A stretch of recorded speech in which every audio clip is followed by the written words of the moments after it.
जय माता दी। हेलो दोस्तों, नमस्ते, प्रणाम। मैं आप सबकी ललिता मिश्रा अपने यूट्यूब चैनल ललिता देहाती गीत में आप सबका स्वागत करती हूँ। अभिनंदन वंदन करती हूँ, नमस्ते प्रणाम करती हूँ। तो आप लोग कैसे हैं? उम्मीद करती हूँ बहुत अच्छे होंगे। माता रानी कृपा आप सब पर हमेशा बनी रहे। तो आप लोग को एक बहुत ही प्यारा देवी पचरा गीत सुनाऊंगी, तो आप लोग सुनिएगा और कमेंट बॉक्स में जय माता दी लिखना और अपना प्यार दुलार आशीर्वाद इस गाने पर जरूर दीजिएगा। जैसे आप लोग गाने पर देते आए हैं वैसे दीजिएगा। हर हर महादेव, जय माता दी।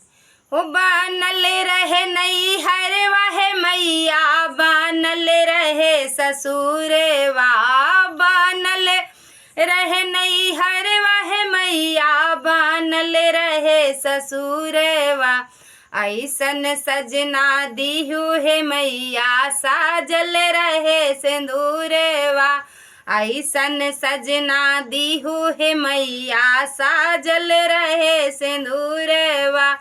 ऐसन सजना दीहू हे मैया, साजल रहे सिंदूरवा। नैहर में मंगले भैया भतीजवा, ससुरा में लहुरा देवारेवा। नैहर में मंगले भैया भतीजवा, ससुरा में लहुरा देवारेवा। ऐसन सजना दीहू हे मैया, साजल रहे सिंदूरवा। ऐसन सजना दीहू हे मैया, साजल रहे सिंदूरवा। कौशल्या ऐसन सास जे पवले, दशरथ ऐसे ससुरवा।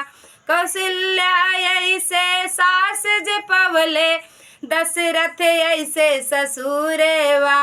ऐसन सजना दीहू हे मैया, साजल रहे सिंदूरवा। ऐसन सजना दीहू हे मैया, साजल रहे सिंदूरवा। लौ कुश ऐसन ललना जो पवले, सुघर सजन बरदनवा। लौ कुश ऐसन ललना जो पवले, सुघर सजन बरदनवा। ऐसन सजना दीहू हे मैया, साजल रहे सिंदूरवा।